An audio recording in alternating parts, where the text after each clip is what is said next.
Singareni colonies workers union గుర్తింపు సంఘంగా సింగరేణి వ్యాప్తంగా అన్ని ఏరియాల్లో కార్మిక వర్గ సమస్యల పరిష్కారంలో మేనేజ్మెంట్ చేస్తున్న జాప్యానికి నిరసనగా అన్ని జనరల్ మేనేజర్ కార్యాలయాల ముందు ఆందోళన కార్యక్రమాన్ని ప్రకటించింది.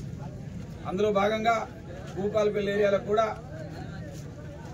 వేలాదిగా సింగరేణి కార్మిక వర్గం జీఎం కార్యాలయం ముందు నిరసన ప్రదర్శన నిర్వహిస్తబోతున్నారు. కామ్రేడ్స్, మనందరికీ తెలుసు, గుర్తింపు సంఘం ఎన్నికలు జరిగిన తర్వాత 8 నెలల పాటు సర్టిఫికెట్ ఇవ్వడానికి నిరాకరించిన యాజమాన్యం జరగాల్సిన స్ట్రక్చర్ సమావేశాలు సకాలంలో జరపక జరిగిన సమావేశాల్లో అంగీకరించిన అంశాల మీద సర్కులర్లు జారీ చేయక సింగరేణి కార్మికుల్ని కార్మిక సంఘంగా గుర్తింపు సంఘాన్ని అవమానపరుస్తున్నారు. అందువల్ల ఇటీవల 12వ తారీఖు నాడు జరగాల్సినటువంటి స్ట్రక్చర్ సమావేశాన్ని సింగరేణి కాలేజ్ వర్కర్స్ యూనియన్ నాయకులు కామ్రేడ్ రాజ్ కుమార్ గారు, సీతారామయ్య గారితో పాటుగా స్ట్రక్చర్ కమిటీ మెంబర్ అయినటువంటి మన ఎమ్మెల్యే పూర్ణనేని సాంబశివరావుతో సహా ఆలోచించి యాజమాన్యం యొక్క ఉదాసీన వైఖరికి నిరసనగా ఆ సమావేశాన్ని బహిష్కరించడం జరిగింది. దాని తర్వాత ఎందుకు బహిష్కరిస్తున్నామో కార్మిక వర్గానికి బాగి తిరిగి చెప్పడం జరిగింది.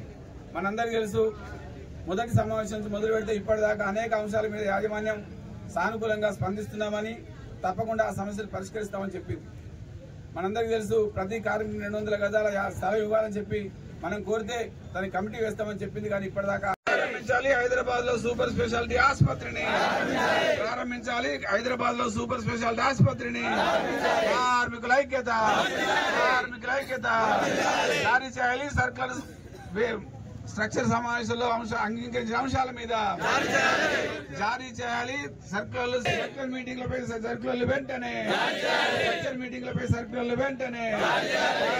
అది పరిష్కారం చేయమని సొల్యూషన్ చేయడం లేదు. అదేవిధంగా కాంట్రాక్ట్ కార్మికులు కోల్ ఇండియాల మాదిరిగా లాభాలు వస్తున్న సంస్థ కాబట్టి హైపవర్ కమిటీ వేతనాలు ఇవ్వాలని కోరదండి. దాని మీద కూడా సానుకూలంగా స్పందిస్తున్నామని చెప్పినా కూడా ఇప్పటిదాకా ఎలాంటి నిర్ణయం తీసుకోలేదు.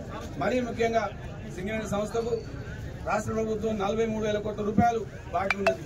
టీఆర్ఎస్ హయాంలో 30,000 కోట్ల రూపాయలు అయితే కాంగ్రెస్ పార్టీ ప్రభుత్వం వచ్చిన తర్వాత 13,000 కోట్ల రూపాయల బాకీలు పేర్కొని పోయి ఉన్నాయి. ఈ డబ్బులు కనుక సింగరేణి రాకపోతే సింగరేణి దివాలా తీసి ఈ సంస్థ మూతకు దారి చేసే ప్రమాదం ఉన్నది. కాబట్టి 43,000 కోట్ల రూపాయలు కానీ లేదా కాంగ్రెస్ పార్టీ వచ్చిన తర్వాత బాకీ పడ్డ 13,000 కోట్ల రూపాయలు వెంటనే ఇవ్వాల్సిందిగా యాజమాన్యాన్ని తెప్పించాల్సిందిగా ప్రభుత్వాన్ని మనం డిమాండ్ చేశాం. కానీ దాని మీద ఇటు ప్రభుత్వం కానీ యాజమాన్యం కానీ ఎలాంటి స్పందన లేదు. ఈ విధంగా అనేక సమస్యల మీద యాజమాన్యం తలూపుతూనే సానుకూలంగా ఉన్నామని చెప్తూనే అన్యాయంగా కార్మిక వర్గాన్ని ఇబ్బందులు పెడుతున్నది. కాబట్టి ఈ సమస్యలు పరిశీలించేదాకా సింగరేణి యాజమాన్యం ఉన్నతాధికారులందరూ కూర్చొని స్ట్రక్చర్ సమావేశం జరిగితే దాంట్లో అంగీకరించిన అన్ని విషయాల మీద సర్కులు ఇవ్వాలని కోరడం జరిగింది. దాని తర్వాతనే స్ట్రక్చర్ సమావేశాలకు హాజరవుతామని చెప్పడం జరిగింది.